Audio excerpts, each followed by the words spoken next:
we need to measure the difficulty of the target based on the size and the distance. Okay? Based on the size and based on the distance. So the bigger size are more easy. Okay, the bigger size more easy. And the closest target is more easy as well. This is the Fish law. So the Fish law, actually, we only need to measure the movement time. Okay, this is the movement time in Fish law. So we have the formula again, and then we have A, B, and also the big A and the we have the big A and W. So if you remember here, you do the tapping experiment. Okay, we have the object. And first, you need to measure the width, okay, the width of the object, and also the distance between the center point. So we call it A. Okay. Well, this is the slope. All right. And after that, so we have the small a and small b. The small a, small b is based on this table. Okay. So first you have 8, 1, 2, 3, 4, 5, 6, 7, 8, 9, 1, 9. We have 9 tasks, and you need to determine this is the A, and this is the W, and then the ID. Okay, so ID, this is the equations. The formula is log 2 times 2A divided by W. And after that, number of hits, okay, in 1 minute. So how many hits?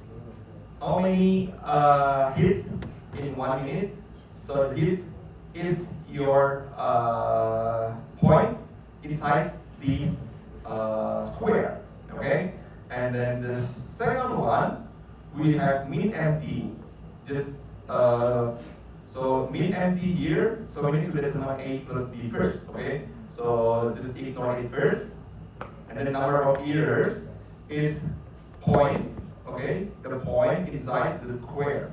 So how many error here? And this is the percentage of error. To determine mean empty here, we need to calculate the A and also the B. Okay? Small a and also the small b. Okay, so here, okay, we need to determine A and B. So A is the intercepts and B is the slope. Okay, so here the time versus ID. The time is time divided by number of tap or hits. So this is time is 60 seconds.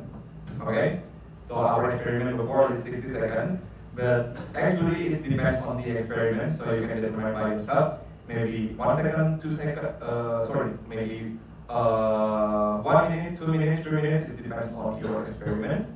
And this is the ID. Okay, so it should be they have some straight line here like this. Okay, and after that, yeah, this is the example of the table.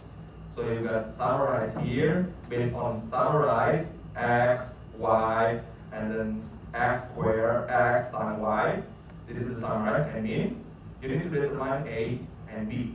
Okay, this is x and xxy.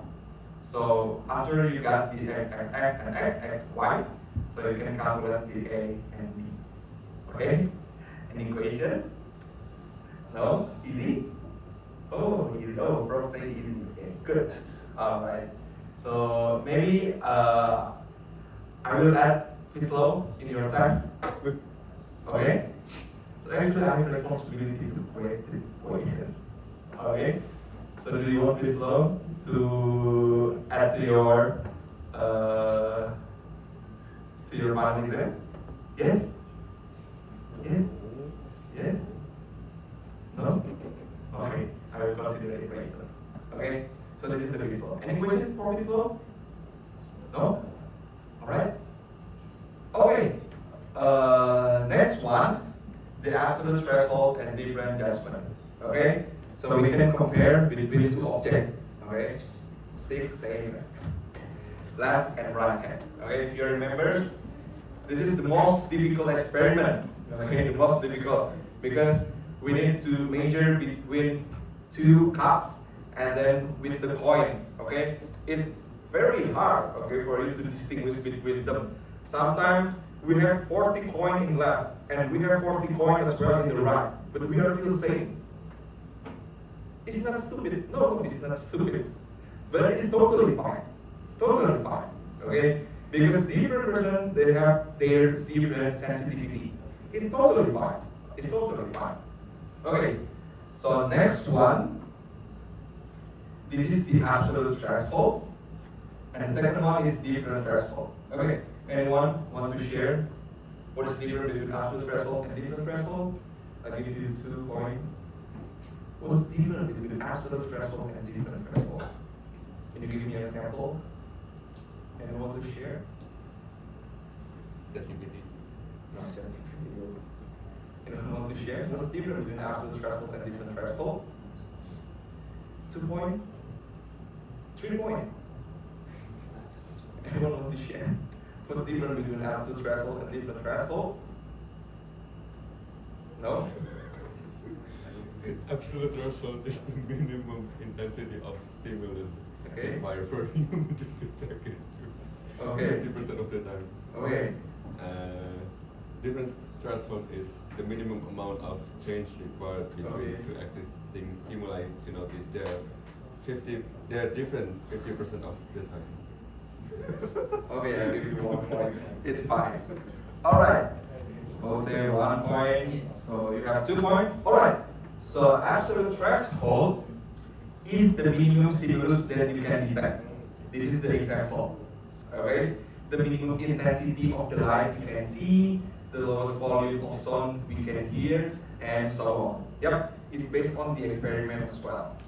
Okay. So imagine you invite participant 30, 50, 100 and something blah blah blah blah, and for the 50% participant can detect it, so we call it absolute threshold.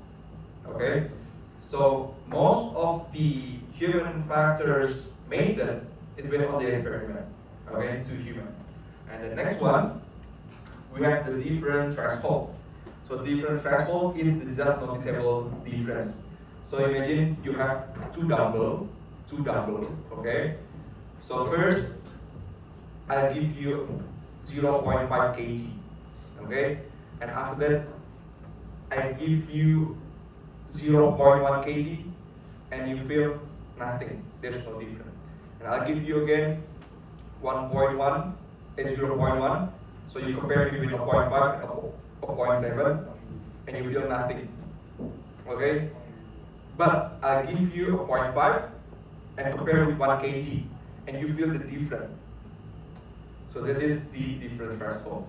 The minimum change in stimulus that individual can detect. So we call it different threshold. Okay? So in different thresholds, it's related to Weber's law. So this is the Weber's law. Size of different threshold was proportional to size of the standards. So this is the equations. So delta I divided by I is equal to K. So this is the example. So example 1, I'll give you block with weight 100 grams. And I'll give you another block 103 grams. And after that, you can notice it. So the